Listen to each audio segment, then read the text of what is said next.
ఇవాళ స్పెసిఫిక్గా నిన్న మహాత్మా జ్యోతిరావు పూలే అలాగే సావిత్రిబాయి పూలే పుణ్య దంపతులకు సంబంధించినటువంటి విగ్రహాలను ముఖ్యమంత్రి రేవంత్ రెడ్డి గారు ఆవిష్కరించడం జరిగింది. ఆవిష్కరించినటువంటి సందర్భంలో ఆయన చాలా అంశాలను కూడా ప్రస్తావించడం జరిగింది. దాంట్లో ఇక చాలామంది వేదిక మీద ఉన్నటువంటి నాయకులంతా ఆయన రేవంత్ రెడ్డి గారి వీరత్వాన్ని, బొమ్మనేమో జ్యోతిరావు పూలే గారిది, సావిత్రిబాయి పూలే గారిది బొమ్మ, విగ్రహాలేమో వాళ్ళవి, పొగడ్తలేమో రేవంత్ రెడ్డి గారి. ఈయన వీరుడు సూర్యుడు, ఈయనకు బొక్కనే లేదు, ఈయనకు అసలు పడిసస్తాడు ఏది వెనుకబడిన తరగతులు అంటే అని చెప్పి ఇక ఒకల్ని కాకుండా ఒకలు జిందాబాదులు, సెల్యూటులు, సాష్టాంగ నమస్కారాలు ఒకట్లేవు కానీ అన్నీ జరిగినాయి. వాస్తవం ఎట్లా ఉండాలంటే ఏ బీసీ నాయకుడైనా ఏ ప్రజలైనా వాస్తవికత మీద ఆలోచన చేయాలి. ఊహాజనితమైనటువంటి ఊహల్లో తేలిపోతూ 20 ఏళ్ల పాటు నీ జాతిని తిండికి దూరం చేసి ఒక్కరోజు పిలిచి బిర్యానీ వాసన చూపిస్తేనే తినిపిస్తే కాదు, వాసన చూపిస్తే ఎంత గొప్ప మనిషి మాకు బిర్యానీ పెడుతుండు అనుకునేటువంటి నాయకులు ఎవరైతే ఉన్నారో వాళ్ళందరికీ కూడా సూచన, పొగడ్తలు చేయాల్సినటువంటి అవసరం లేదు ఎవరిని కూడా. అది బాధ్యత, హక్కు, ప్రజలకు విద్యార్థులకు చెందాల్సినటువంటి హక్కు. జ్యోతిరావు పూలే, సావిత్రిబాయి పూలే వీళ్ళ ఇద్దరు చిత్రపటాలు చూసినా, వాళ్ళ విగ్రహాలు చూసినా మనకు గుర్తొచ్చేది చదువు, ఎడ్యుకేషన్ గుర్తొస్తుంది. ఈ ఎడ్యుకేషన్ ఈ భారతదేశంలో మొట్టమొదటి వెనకబడిన తరగతుల టీచర్గా జ్యోతిరావు పూలే, అలాగే మొట్టమొదటి మహిళా టీచర్గా సావిత్రిబాయి పూలే. వాళ్ళిద్దరి కృషితోని, వాళ్ళిద్దరి పట్టుదలతోటే ఇవాళ ఈ దేశంలో విద్యా సంస్కరణలు అంతో ఇంతో అందరికీ విద్యను అందించేటువంటి హక్కులు కూడా రూపొందించబడ్డాయి. ఈ మాట బాబాసాహెబ్ అంబేద్కర్ గారు కూడా తన గురువుగా జ్యోతిరావు పూలే గారిని చెప్పుకోవడం జరిగింది. మరి ఆ విగ్రహాలను చూస్తే మనకు గుర్తొచ్చేది ఎడ్యుకేషన్ కదా, మహిళా చైతన్యం కదా, వెనుకబడిన తరగతుల చైతన్యం కదా, సంఘ సంస్కరణలు కదా మనకు గుర్తుకొచ్చేది. మరి నిజంగా తెలంగాణ రాష్ట్రంలో ముఖ్యమంత్రి గారు విగ్రహాలను ఓపెన్ చేసినటువంటి సందర్భంలో నేను నేరుగా ఈ తెలంగాణ ప్రజల ముందుకు కొన్ని తీసుకొస్తా ఉన్నా, లేకపోతే ఆ డయాస్ మీద ముఖ్యమంత్రి గారిని భుజాల మీదకి ఎత్తుకొని పొగుడుతున్నటువంటి వాళ్ళకు కూడా కొన్ని లెక్కలతోనే సమాధానం చెప్పాలనుకుంటా ఉన్నా. మొత్తం ఎంటైర్ భారతదేశంలోనే నిరక్షరాస్యత ఎక్కువగా ఉన్నటువంటి రాష్ట్రం తెలంగాణ. ఎంటైర్ భారతదేశంలోనే విద్య కోసం అతి తక్కువ ఖర్చు చేస్తున్న రాష్ట్రం తెలంగాణ.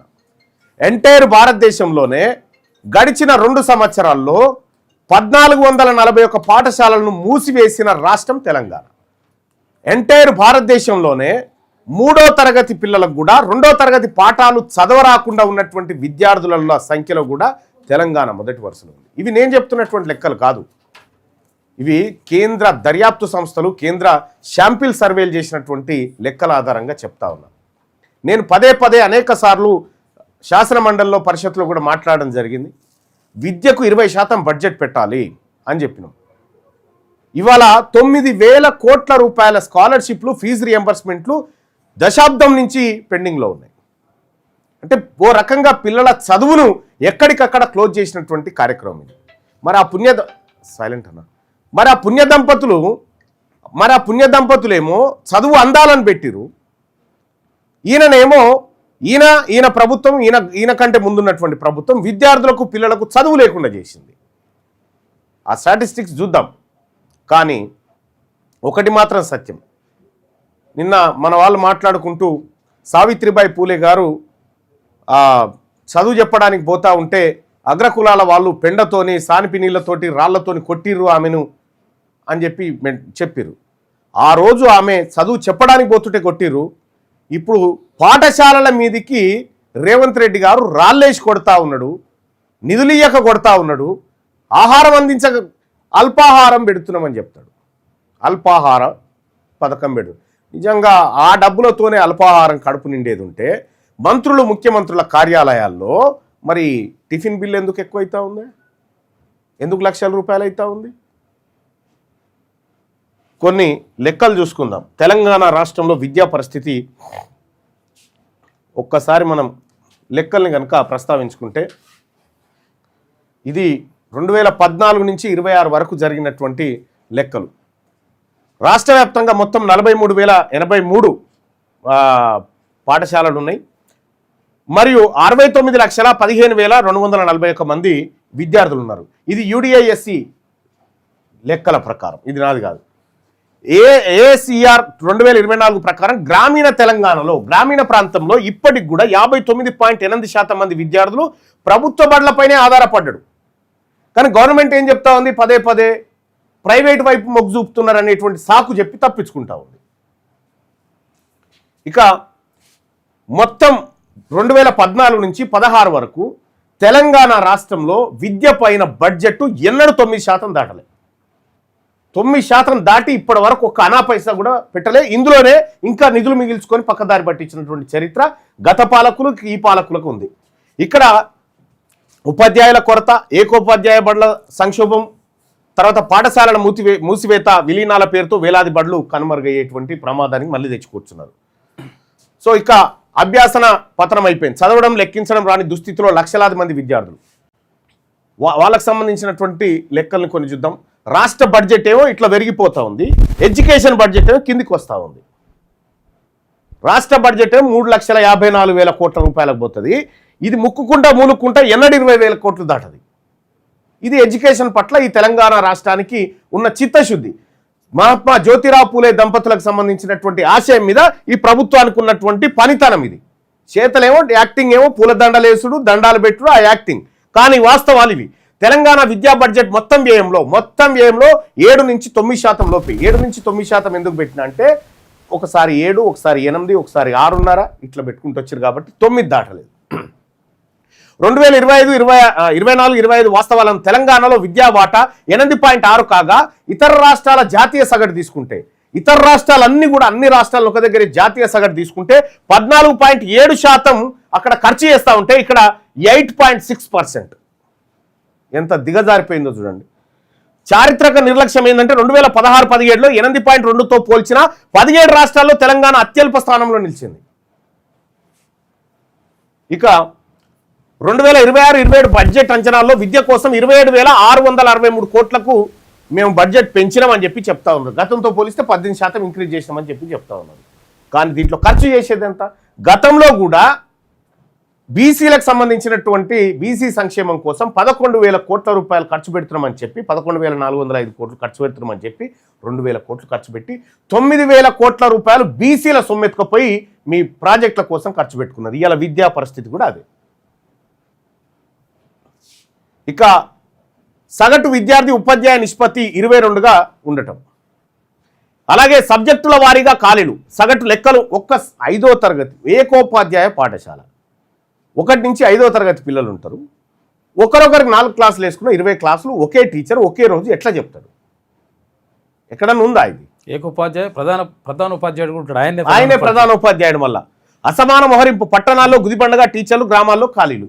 ఇప్పుడు హైదరాబాద్ నగరం ఉంది. హైదరాబాద్ నగరంలో ఏ గవర్నమెంట్ స్కూల్కి పోయి 800లకు తక్కువ ఉండరు పిల్లలు. మరి ఇక్కడ కదా కట్టాల్సింది పాఠశాలలు. అక్కడ మూసినావు సరే, ఇక్కడ డిమాండ్ ఉంది కదా, అక్కడ డిమాండ్ లేదని చెప్తా ఉన్నావు. డిమాండ్ ఉన్న హైదరాబాదు ఈ HMDA పరిధిలో ఎందుకు పాఠశాలల్లో కొత్త పాఠశాలలు పెడతలేవు? ఎందుకు వాటిని ఎక్స్టెండ్ చేస్తలేవు? ఎందుకంటే ఇక్కడ ప్రైవేట్ బడులకు దెబ్బతింటుంది. ప్రైవేట్ బడులు దెబ్బతింటే ప్రభుత్వానికి ఇచ్చేటువంటి ఫండింగ్స్ ఇయర్ కాబట్టి, పార్టీలకు ఇచ్చే ఫండింగ్స్ ఇయర్ కాబట్టి ఇక్కడ విద్యను నాశనం చేస్తూ ఉన్నారు. ఇక్కడ 1,441 పాఠశాలలు మూసివేత. 2025-26 విద్యా సంవత్సరంలో అసలు ఎన్రోల్మెంటే లేదనేటువంటి సౌకర్యాలు ఉంటాయి కదా, సౌకర్యమే లేదా? సౌకర్యం లేని ఇది వరకు మరి పాఠశాలలు కట్టినప్పుడు ఎన్రోల్మెంట్ ఉంది కదా, ఇప్పుడు ఎందుకు లేదు? కారణాలు ఏందో విశ్లేషించాలి కదా. 1,441 పాఠశాలలు రేవంత్ రెడ్డి గారి హయాంలో మూత. మళ్ళీ ఆయన జ్యోతిబా పూలే విగ్రహానికి, సావిత్రిబాయి పూలే విగ్రహానికి దండలేసి దండం పెడతా ఉండు. మీ ఆశయాలు నెరవేరుస్తున్నా. వాళ్ళ ఆశయాలు నెరవేర్చాలంటే కొత్త పాఠశాలలు కట్టాలి, కానీ ఉన్నాయి మూస్తే కాదు. అత్యంత ఘోరంగా నష్టపోయిన జిల్లాలు ఒక్క నల్లగొండ జిల్లాలోనే 315 స్కూళ్ళు మూసిరు. మహబూబ్ నగర్లో 167 స్కూళ్ళు మూసిరు. వరంగల్లో 135 స్కూళ్ళు మూసేసిరు.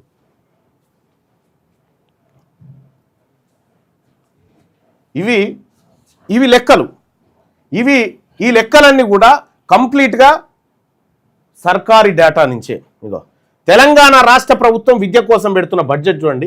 ఆంధ్రప్రదేశ్లో 12.3%, కేరళలో 13.3%, తమిళనాడులో 13.7%, మహారాష్ట్రలో 16.4% బడ్జెట్ను కేటాయిస్తూ ఉన్నారు.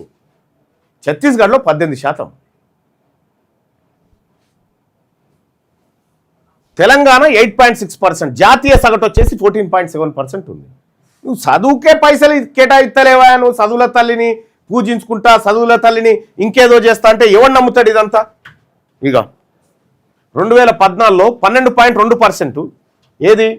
ప్రభుత్వ పాఠశాలలో 3వ తరగతి చదువుతున్న పిల్లల్లో కేవలం 6.8% మంది మాత్రమే 2వ తరగతి స్థాయి పాఠాన్ని 3వ తరగతికి వచ్చిన తర్వాత పిల్లలకు 2వ తరగతి బుక్ ఇచ్చి చదువుమంటే ప్రతి 100 మందిలో 6 మాత్రమే చదువుతురు. దాదాపు మిగతా వాళ్ళందరికీ రావడం లేదు చదువు.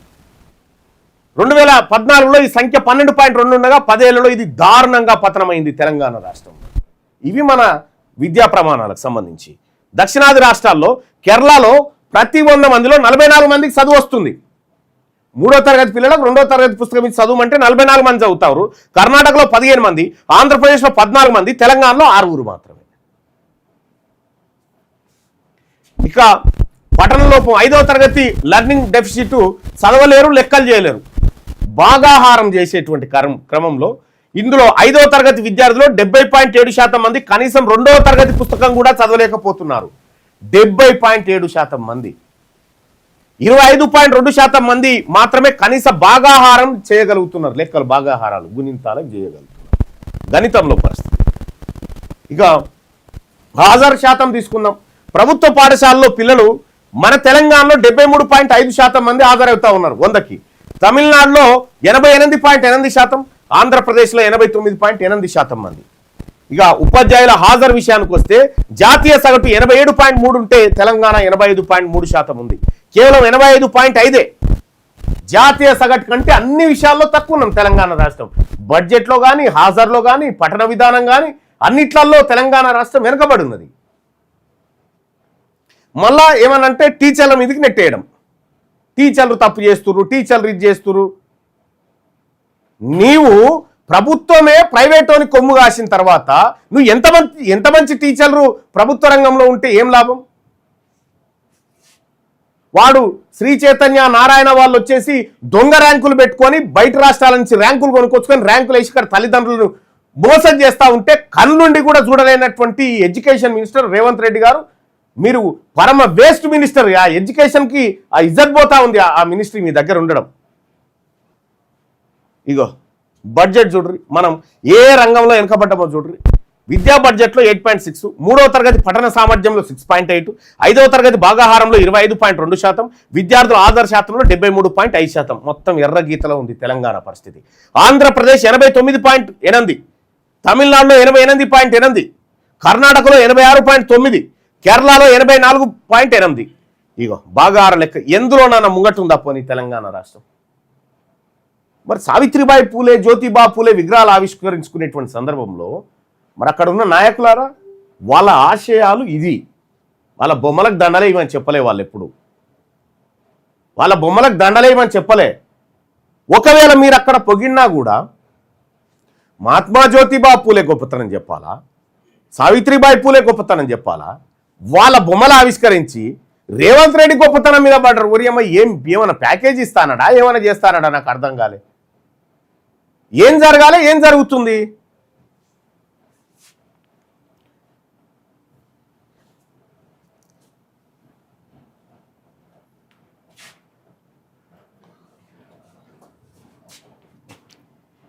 పన్నెండు సంవత్సరాల డాటాను విశ్లేషిస్తే ఇగో ఇది తెలంగాణ పరిస్థితి. ఇగో గింత దిగజారిపోయింది. మిగతా రాష్ట్రాల పరిస్థితి ఆడుందో చూడండి. జాతీయ సగట్లు, తమిళనాడు సగట్లు ఎట్లా ఉన్నాయి, తెలంగాణకి ఒక గిడపాడైంది.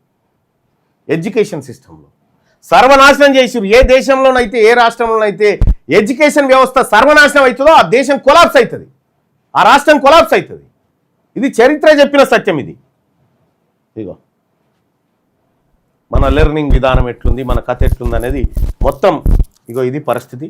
ఇదంతా నిన్న రేవంత్ రెడ్డి గారు చెప్పిందంతా భ్రమ. ఆయన ఏం చెప్తా ఉన్నాడంటే, మీరు చదువుకోండి, మీకు స్కిల్స్ నేర్పించబడతాయి, మీకు జర్మనీ, ఆస్ట్రేలియా, చైనా, జపాన్ లాంటి దేశాలకు పంపించి ఆడ ఎడ్యుకేషన్ ఎట్లుంది, ఈడ ఎడ్యుకేషన్ ఎట్లుంది. జపాన్ వాళ్ళు ఎవరన్నా మన పొరగాలను తీసుకునేటట్టు ఎవరా? చైనా ఎడ్యుకేషన్ సిస్టమ్ ఏముంది, ఈడేముంది?